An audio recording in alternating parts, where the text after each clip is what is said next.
Hello again, basketball fans, and welcome to the annual Sesser-Valier Holiday Tournament here in Sesser, Illinois. It is the opening round, and we are here for an opening round matchup between the host Red Devils and the Waltonville Spartans. I'm Randy Olson courtside, joined by my broadcast partner, Ron Stannard, longtime basketball official, and he is an alumni of Sesser-Valier as well. Yeah, Randy, and I was just told these two teams have never met in the opening round. And really?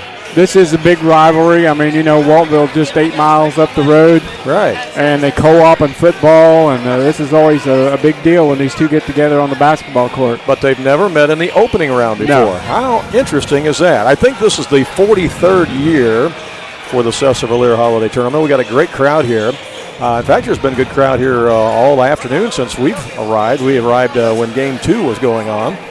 And it's just been a great crowd ever since, and a lot of energy in the building. This is a matchup between number 1 and number 8, but hey, Sesser-Valier doesn't care. They would love nothing more than to knock off the number 1 seeded. Absolutely, and the fact that it's Waltonville would just be icing on the cake for them. Let's talk about what's happened already here today at the tournament. Bring everybody up to date with the first round games. The first game of the tournament was between Altamont and New Athens. That was a number 3 against number 6. Hey, that was a tight one. Altamont won that one 79-75. You and I got here near the end of that one, but I understand that was close the whole way. Yeah, that puts Altamont in a semifinal game tomorrow against Goreville. That's right, because the Goreville Black Cats defeated Redbud, but that was a close game too, 72-63. Redbud led much of that game, and Goreville came back strong in the second half. And yeah, Goreville hit a three-pointer right at the halftime to lead by 2. And that's how close that game was. Well, 72-63 the final. Goreville wins by 9, so as Ron alluded to, it will be Altamont against Goreville tomorrow afternoon in a semifinal game at 4:30. And yes, we will be here to bring that one to you live on AreaSports.net on Facebook. A lot of games around the area and holiday tournaments today. Of course, as we mentioned here, it was Altamont over New Athens 79-75 in the first one out of the gate here this afternoon. Then Goreville struggled for a while with Redbud before they won that one by a score of 72-63. DuQuoin took care of Marissa by a score of 70-45. Some other games, Fairfield got a win over West Frankfort over the El Dorado tournament by a score of 59-32. At the end of the first quarter, it is Centralia leading Chicago King by a score of 9-3 up at the Centralia Holiday Tournament.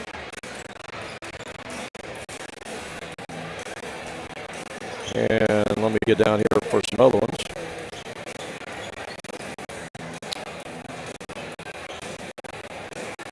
Up at the Mattoon Teotopolis tournament today, it was Mattoon over Lawrenceville 64-54.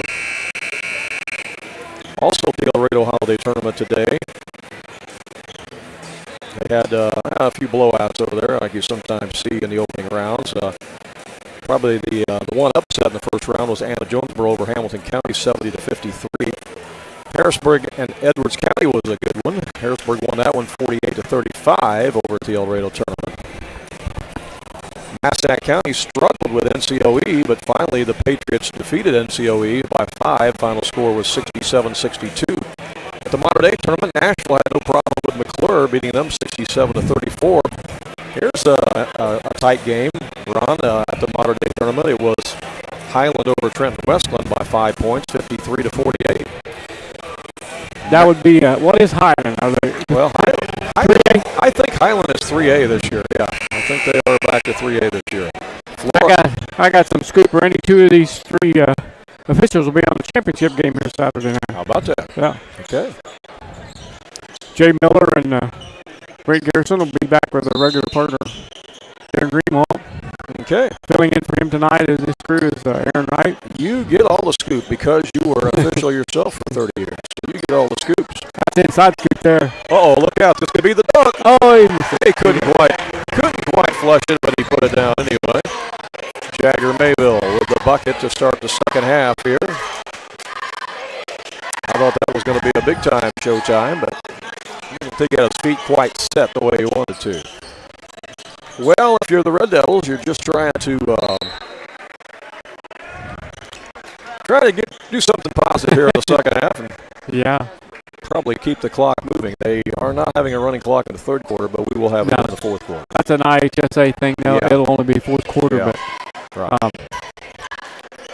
Kyle Cooper will bring it up for the Spartans. I mean, that's not guaranteed. If Sesser-Valier can get going on offense a little bit. Well, you never know. Just have to hit some shots. Yeah. But that's been tough to do against this Waltonville bunch. And that's why they're still unbeaten, and that's why they're ranked second in the state, 1A, as Cooper gets it inside to Mayville, and he gets pushed. Gets fouled. A non-shooting foul.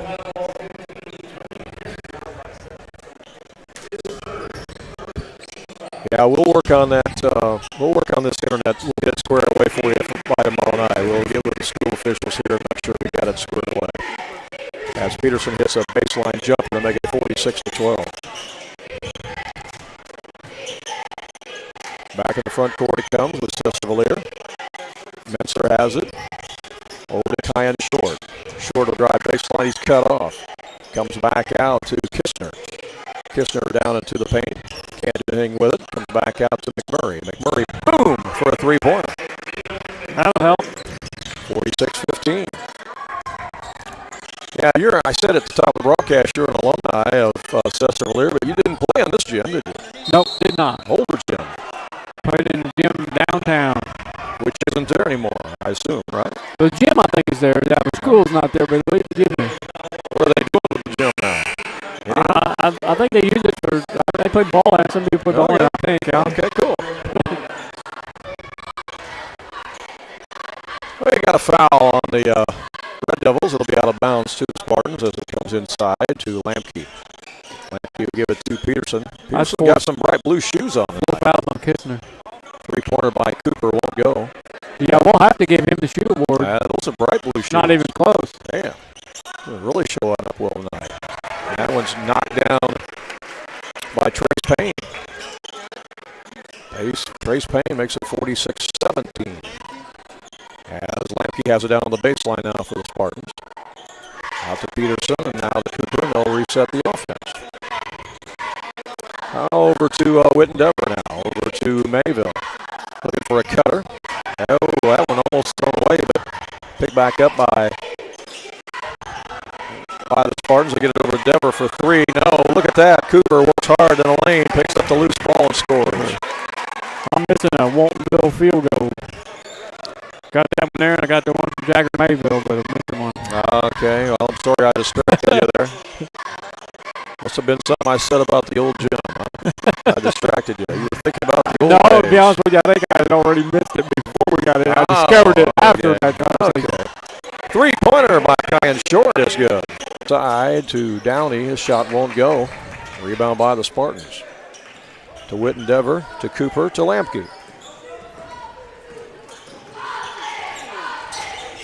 Lamke gets it down to Mayville. He'll take it to the rack, and he got it. It was a ringer. That thing went all the way around the rim 2.5 times and then dropped through.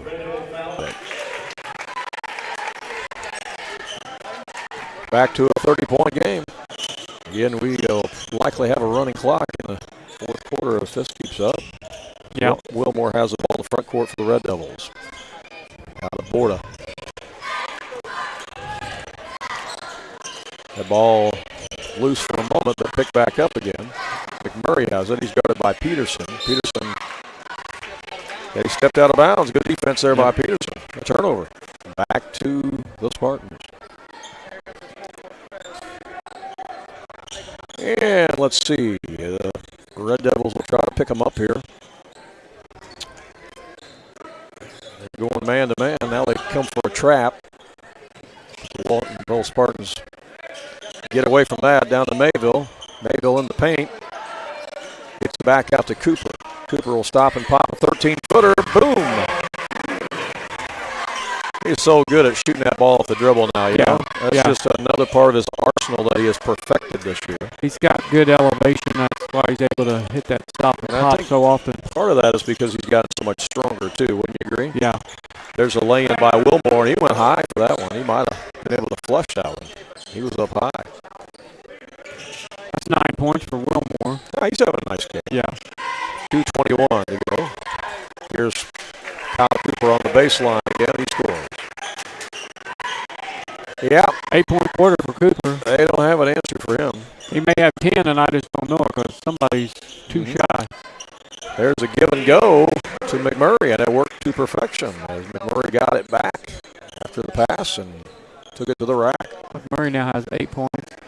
57-27. And again, it's the Spartans in the front court. They try to shovel it underneath to Peterson, and that won't go.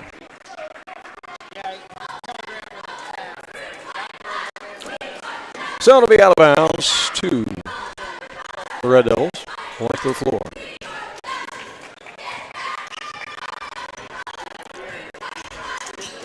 They bring in the front court to Kyler Wilmore.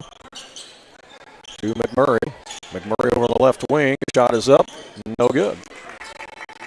Peterson with the rebound. Minute 24 left here in the third quarter, and that's going to be a foul. That's Jackson Borda was keeping his hands on Cooper there. More substitutions here for the Spartans is checking in the game as Brendan Klingler back in. Also Riley Stewart. Weston Rose also back in.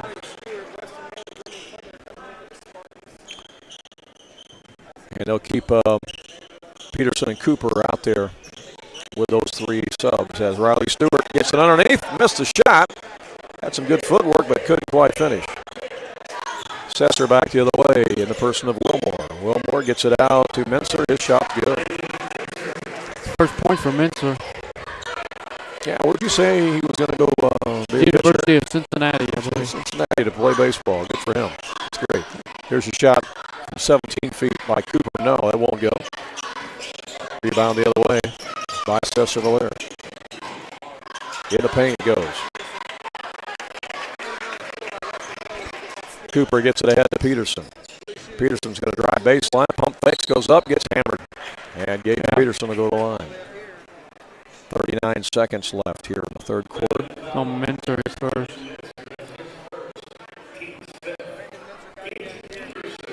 Peterson will have two this time.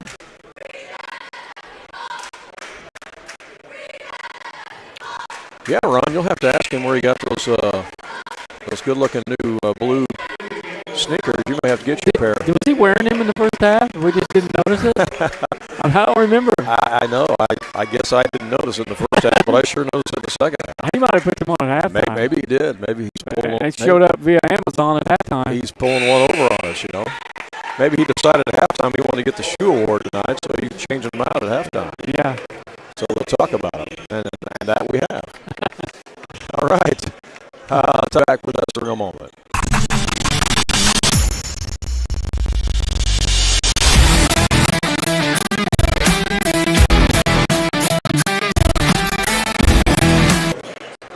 Well, I thought we were going to a timeout. I guess we're not.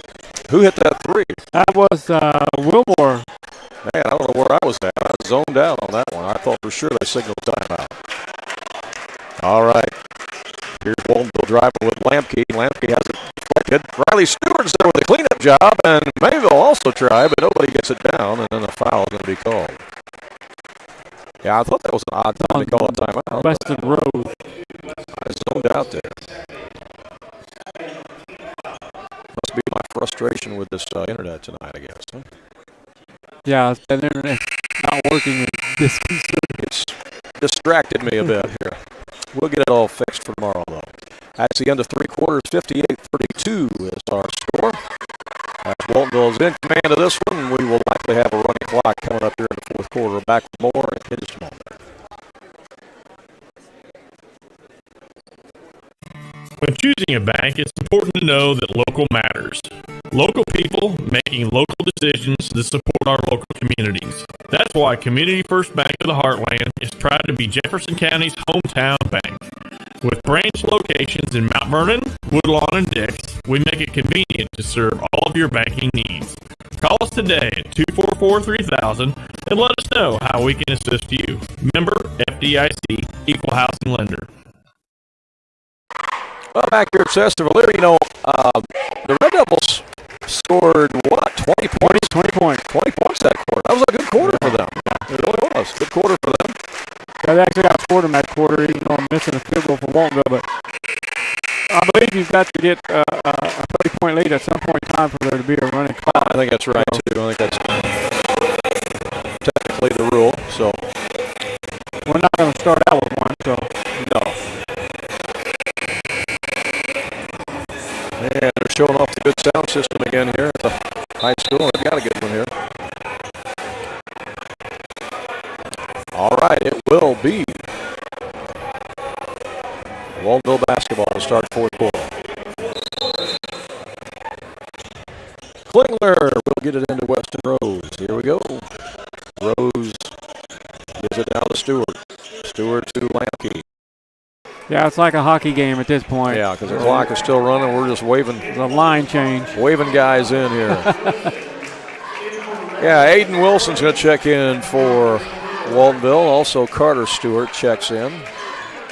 It's a younger brother of Riley. And we got Triton Fassett in the game. I got 21 players in this book. Jackson Dees in the game.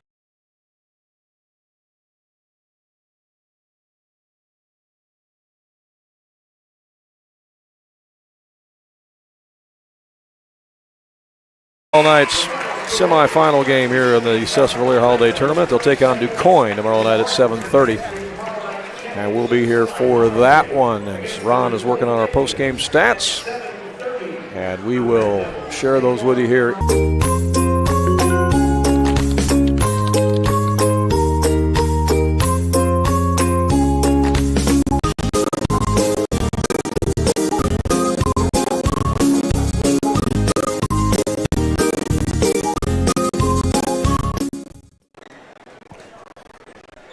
Let's see. Yep. And we got a good